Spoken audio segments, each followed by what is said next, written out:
Hello, my friends. Welcome to Talk to Me Tuesday for Tuesday, August 20th, 2024. This is Jennifer.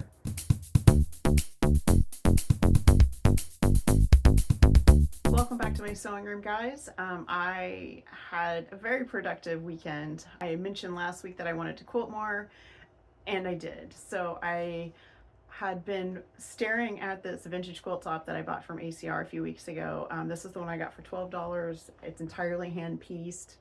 It's probably about the size you'd want for a twin size bed, maybe a little bigger. I had been kind of staring at it, trying to figure out what I wanted to do, and then I just decided to plunk it in EQ and start doodling. So this is my doodle sheet. I literally just doodled all over until I kind of got an idea of what I wanted, and what I ended up doing was this one right here.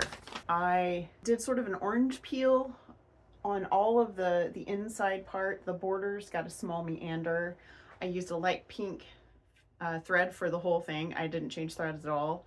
I think I used 3 bobbins, and great time quilting this. It took me a little bit to get into my groove because this quilt, again, hand pieced, I pressed the heck out of it.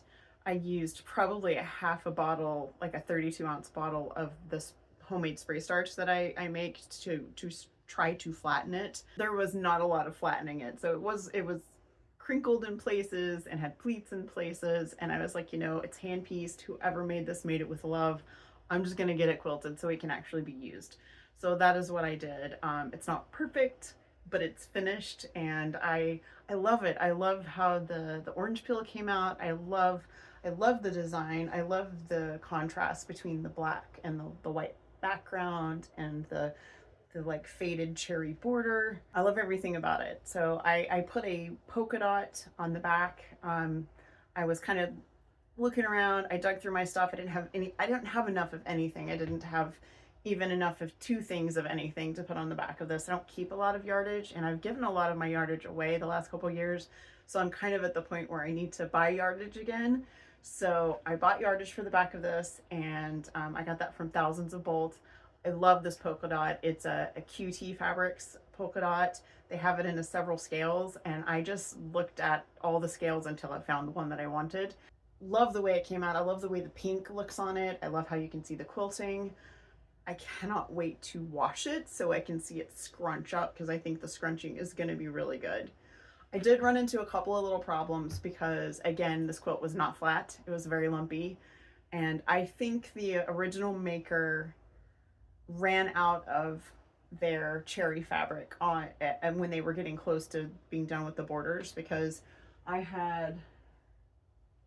think I have it in the correct direction. So it was pretty flat up here, and I don't know if you can see in the video, but it starts getting narrower, and the center part isn't narrower, but the borders are. That's why it's super important to measure your borders and cut them before you put them on your quilt, because if you just sew a long strip of fabric across the end, it could be the wrong width, and you could end up stretching one end and having one end shorter.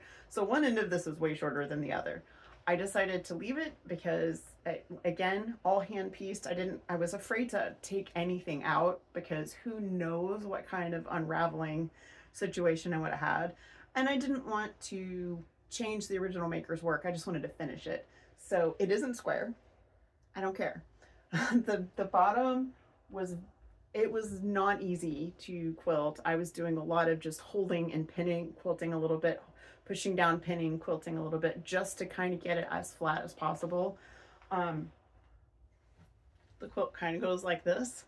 It's probably about 4 inches wider at the top than it is at the bottom.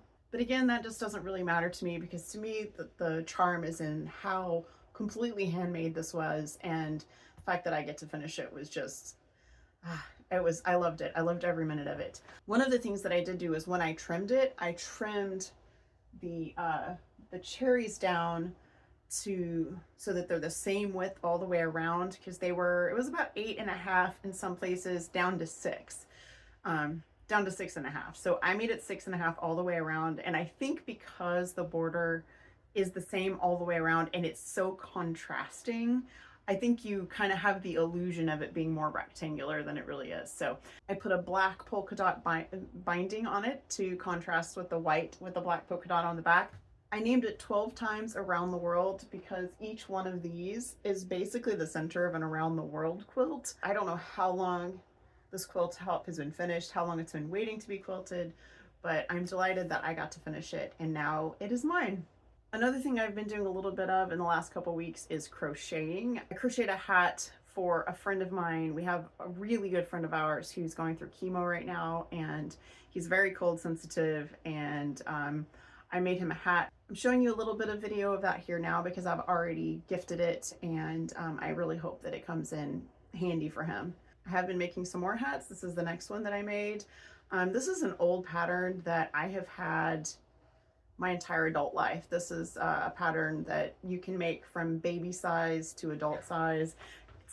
I mean, I call it a pattern. It's more of a guideline. So it is you make a chain that's like long enough to go from here to about the crown of your head, and then you crochet in the back loops until it's wide enough to go around all the way around your head. Sew it up, pull the top closed. You can put a pom-pom up here if you want. That's it. It's very simple. So anyway, I am going to make a couple more hats. In 2020, I donated to Warm the Line, which is a nonprofit effort to provide hats, scarves, and gloves to people voting in cold climates. I don't live in a cold climate, so it doesn't affect us as much as I don't know. I might wear a sweater when I vote in November, but that's about it. But anyway, I'm going to be making some more hats so that I can donate these to Warm the Line, and I will put a link in the description for that if that's something you might be interested in. The final thing I have to show you guys today is one more block. This is the last block for my husband's bookcase quilt for the Egyptian row, because we're doing themed rows. So this is the last one for the Egyptian row, and it is this guy right here. This is a machine applique embroidery for your embroidery machine design from Anita Goodesign. I think it's just called Egyptian. I actually made this a couple of times because their thread order is not like any thread order I've ever used before. They don't make their thread colors the color of the final product because I guess for, you know, thread cutting in between or whatever, just how they want the placement to go.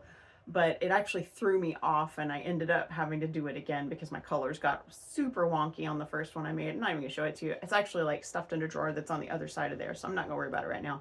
But just suffice it to say, the first one did not work out. So I love this one. It's a lot of gold metallic thread, and then like this is fabric. So this is applique, this is applique, the cat body is applique. And yeah, so this is the last block for his Egyptian row. So that's going to be it for me. I don't know how much I'll have to share next week, but hopefully I'll have a little bit. We're gearing up for our 30th anniversary trip, which I mentioned to you guys previously. And so I have a lot of, you know, just grown up stuff to take care of before we go out of town in about a week and a half. And yeah, so big thanks to all of my coffee supporters. I've had a lot of new people pop up, and it's wonderful. Thank you so much for that. Guys, have a wonderful week. Have a crafty week, and I'll see you next week. Bye.